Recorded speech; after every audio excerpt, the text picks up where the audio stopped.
My name is Caleb Renshaw, and I'm 34 years old. For the past 10 years, I've worked as a maintenance supervisor for a mid-sized property management company in Denver, Colorado. It's honest work that pays around $85,000 a year. Not a fortune, but enough to live comfortably and take care of what matters most to me. What matters most is our family's cabin in the Rocky Mountain foothills, about 2 hours west of the city. My grandfather built that place back in 1978 with his own hands, and since I was 18, I've been the one keeping it running. Every few months, I drive up there to check the plumbing, test the electrical systems, and make sure everything's secure. Over the years, I've upgraded the wiring, installed a modern security system, and even set up a network of discrete surveillance cameras around the property. Nothing fancy, just basic ring cameras that connect to a central hub I can monitor from my laptop. The cabin sits on 12 acres of pine and aspen trees, completely isolated except for a gravel road that winds through the forest. It's where our family gathers for holidays, birthdays, and summer vacations. It's where I learned to fish with my dad, where my cousins and I spent countless summers, and where I plan to create new memories with Marissa Doyle, my girlfriend of 16 months. Marissa worked as a marketing coordinator for a boutique fitness studio in downtown Denver. She was 31, ambitious, and had this way of lighting up any room she entered. When I first met her at a friend's barbecue in July 2023, she seemed genuinely interested in my stories about maintaining the cabin and preserving family traditions. She called it romantic and old-fashioned, qualities she claimed to admire in a world full of guys who only cared about their next Instagram post.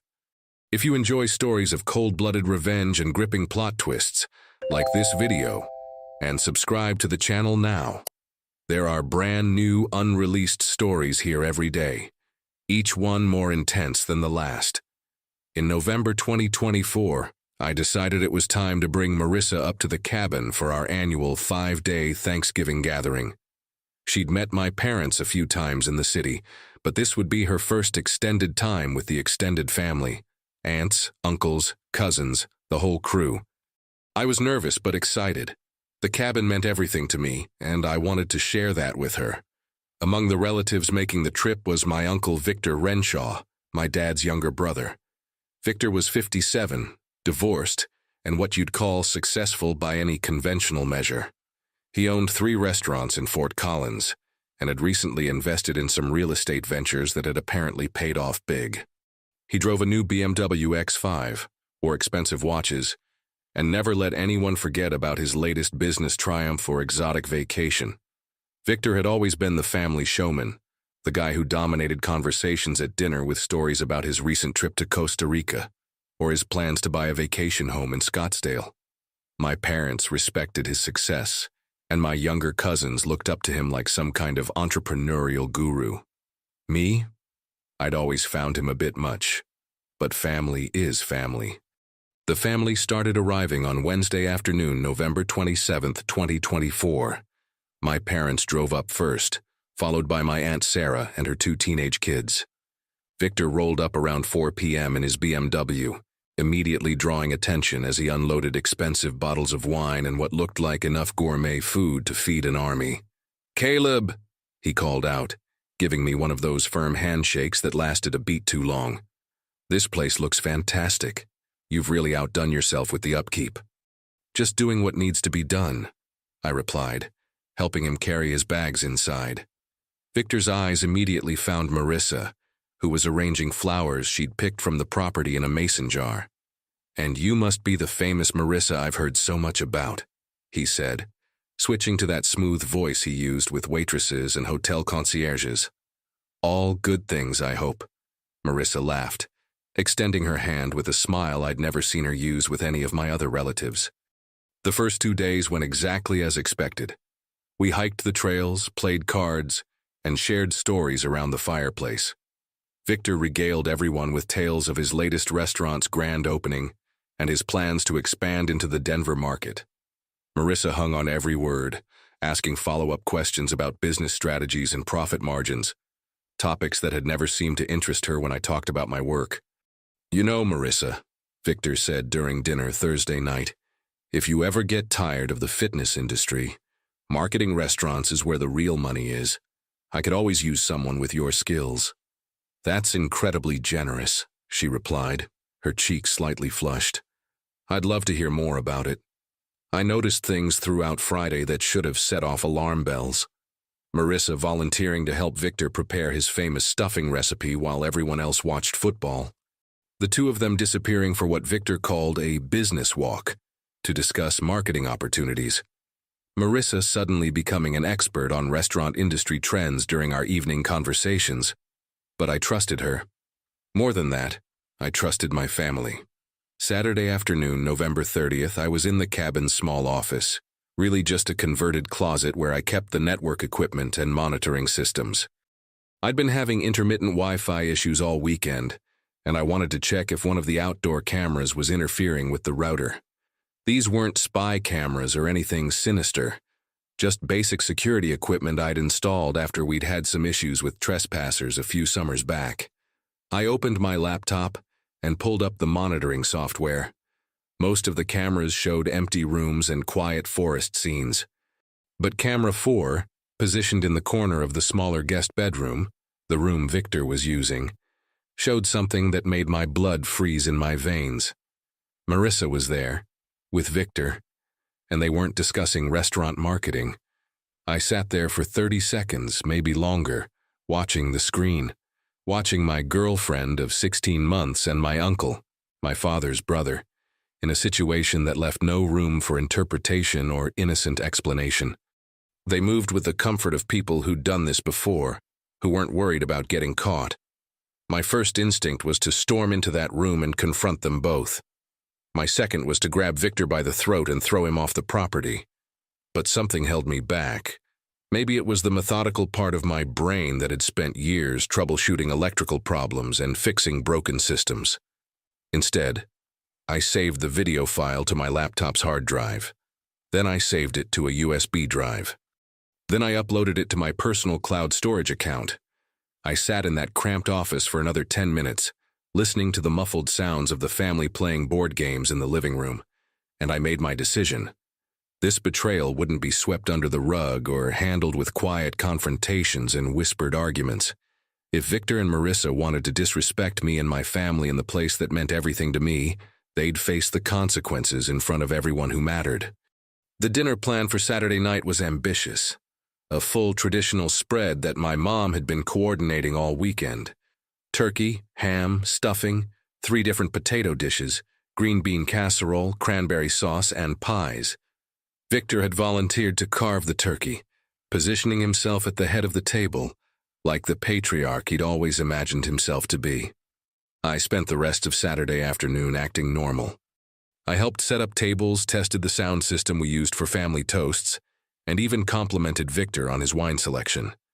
Marissa seemed relaxed and happy, occasionally catching my eye and smiling the way she had during our first few months together. "This is perfect, baby," she whispered to me while we arranged chairs around the extended dining table. "Your family is wonderful, and this place is like something out of a magazine." "I'm glad you like it," I said, giving her a kiss on the forehead. "Tonight's going to be memorable." Around 6 p.m., as everyone gathered in the living room for pre-dinner drinks, I made my excuse about checking the cabin's entertainment system. The main TV was a 65-inch Samsung Smart TV I'd installed 3 years ago. Connected to both cable and a media center I used to play family videos during gatherings. I connected my laptop to the TV via HDMI cable and queued up the video file, making sure the audio was properly configured. Then I rejoined the family, accepting a glass of Victor's expensive Cabernet and waiting for the perfect moment. Dinner started at 7:30, and for the first hour everything felt normal. Victor carved the turkey with theatrical precision, making jokes about his surgical technique, while my Aunt Sarah documented everything with her iPhone. Marissa complimented my mom's stuffing recipe and asked for the family secret. Nutmeg and sage apparently passed down from my great-grandmother. "Caleb," my dad said, raising his wine glass, "we need to toast you for keeping this place running. Every year, it gets better." "To Caleb," Victor chimed in, lifting his glass with what I now recognized as practiced insincerity. the backbone of the Renshaw family operation. Marissa squeezed my hand under the table. "I'm so proud of you," she whispered. I smiled and accepted the praise, watching Victor's performance with new clarity. He'd always been good at playing the generous patriarch, the successful uncle who lifted everyone up. But now I saw it differently. The way he commanded attention, the way he made everything about his achievements, his generosity, his larger-than-life personality. Around 8:45, after we'd finished the main course and my cousins had started clearing plates, I stood up from my chair. "Before we move on to dessert," I said, keeping my voice level and casual, "I wanted to share something with everyone. A little family entertainment." My mom looked curious. "What kind of entertainment, honey?" "Just some footage I captured this weekend," I replied, walking toward the entertainment center. Sometimes it's interesting to see our family gatherings from a different perspective. I picked up the TV remote and switched the input from cable to HDMI. My laptop screen appeared on the 65-inch display, showing my desktop wallpaper, a photo of the cabin covered in snow from the previous winter. "Caleb, what are you doing?" Marissa asked, and I caught something in her voice. Not curiosity, but concern. "Just sharing some memories," I said, double-clicking on the video file. Victor, who'd been reaching for the wine bottle, suddenly went very still. "Maybe we should stick to dessert and save the home movies for tomorrow," he suggested. But it was too late. The video began playing on the screen, crystal clear in 1080p resolution. The timestamp showed 2:47 p.m. that afternoon, just 4 hours earlier. The setting was unmistakably the guest bedroom upstairs, the same room where Victor had been staying all weekend. For about 10 seconds, the camera showed an empty room. Then Victor entered the frame, followed immediately by Marissa. They were talking quietly, but the audio was clear enough to hear Victor saying, "Are you sure no one will come looking for us?" "Caleb's busy with his computer stuff," Marissa replied. "He won't even notice we're gone." What happened next left no room for interpretation or denial. My girlfriend and my uncle, in the bedroom of my family's cabin, during our Thanksgiving gathering, betraying every bond of trust and respect that should have protected all of us from this moment. The dining room went completely silent except for the audio from the TV. My teenage cousin dropped his fork, and it clattered against his plate like a gunshot. My Aunt Sarah gasped and covered her mouth. My dad's face went pale, then red, then pale again. "Turn it off," Victor said, his voice barely above a whisper.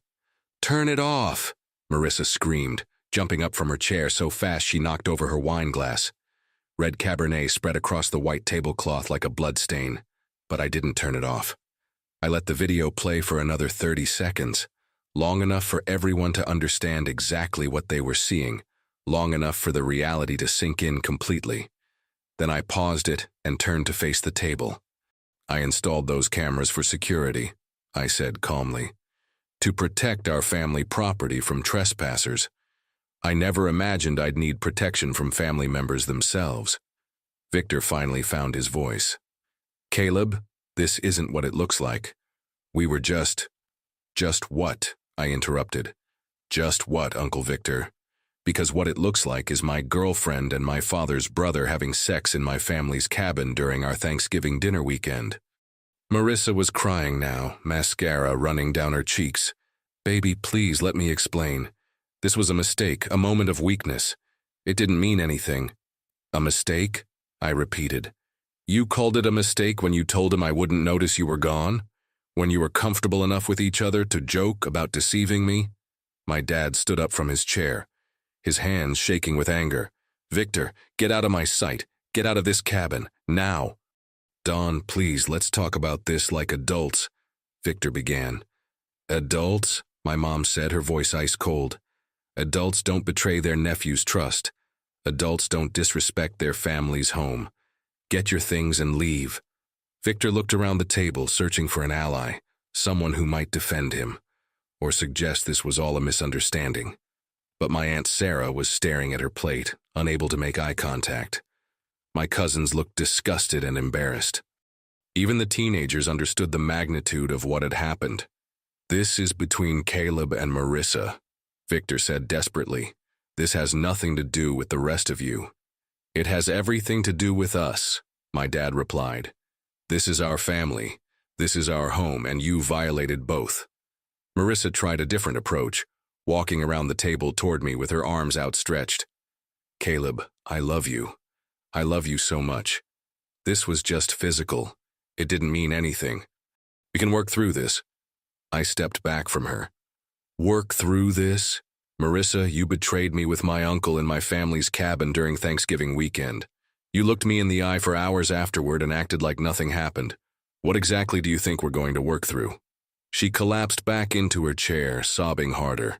Victor grabbed his jacket from the back of his chair and headed for the door without another word.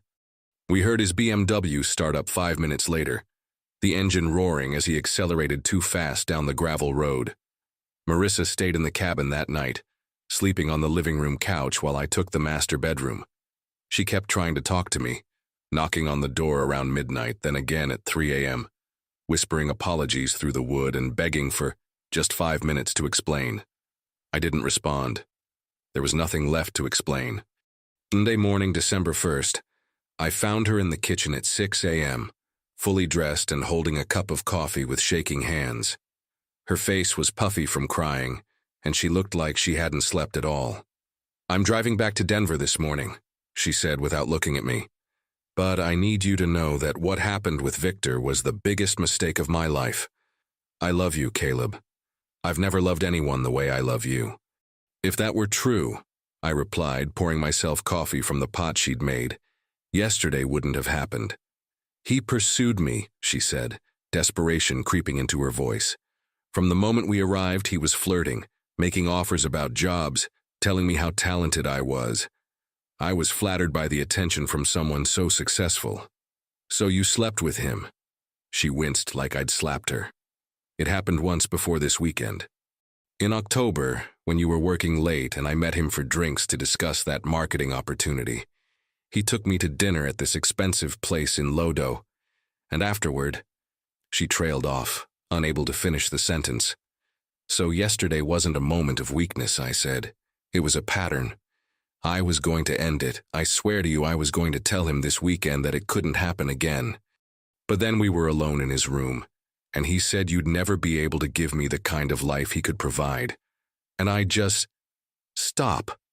I held up my hand. I don't want to hear any more. She started crying again. Please, Caleb. I'll do anything to fix this. I'll quit my job, we can move somewhere new, start over. I'll prove to you that you're the only man I want. The only man you want now that your other option has been eliminated, I corrected. Marissa, you didn't choose me over Victor. You got caught. My parents came downstairs around 7:30, and the look on their faces made it clear they'd heard Marissa's confession. My mom, who'd been polite but distant to Marissa all weekend, now couldn't even make eye contact with her. I think it's time for you to leave, dear, my mom said quietly. Marissa gathered her things and loaded her Honda Accord in complete silence. Before getting in the car, she tried one last time. Caleb, this doesn't have to be the end of us. People work through infidelity all the time. We can get counseling, figure out why this happened, make sure it never happens again. I already know why it happened, I replied. You're not the person I thought you were. She drove away at 8:15 a.m. and I never saw her again. The rest of Sunday, my family and I cleaned up from the weekend and talked about what had happened. My dad called Victor twice, but both calls went to voicemail. My Aunt Sarah, Victor's sister, was mortified and kept apologizing for his behavior, as if she were somehow responsible. You handled that perfectly, my dad told me as we loaded the last of the dishes into the dishwasher. You could have confronted them privately, let them sneak around behind your back for months. Instead, you made sure the whole family knew exactly who they were dealing with. I just wanted the truth to come out, I said. Well, it did. And now everyone knows what kind of man Victor really is, and what kind of woman Marissa was. Over the following weeks, the fallout continued. Victor called me once, 3 days after Thanksgiving, trying to apologize and suggesting we handle this like men. I hung up on him. He sent a long text message the next week claiming he'd been drinking too much and that Marissa had seduced him. I blocked his number, Marissa tried reaching out through mutual friends, through social media, even showing up at my apartment complex one evening in December. Each time, my response was the same. We had nothing to discuss. The best part wasn't their desperation or their attempts to shift blame. The best part was discovering how strong I was without them. For 16 months, I'd been planning a future that included Marissa, talking about marriage, about buying a house together, about bringing kids to the cabin someday. When that future disappeared, I expected to feel lost or devastated. Instead, I felt liberated. In February 2025, I got a promotion at work, senior maintenance supervisor with a $14,000 raise and oversight of 3 properties instead of 1. I started dating again in April, meeting a woman named Jessica at a hiking group who appreciated my dedication to family and my attention to detail. She's never met Victor and never will, but she loves the cabin and understands why it means so much to me.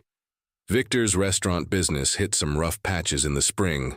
Word travels fast in the Colorado restaurant scene, and apparently his reputation for unprofessional behavior started affecting his partnerships. I heard through my Aunt Sarah that he'd sold 2 of his 3 locations and was considering moving to Arizona. As for Marissa, she left her job at the fitness studio in March 2025 and moved back to her hometown in Ohio.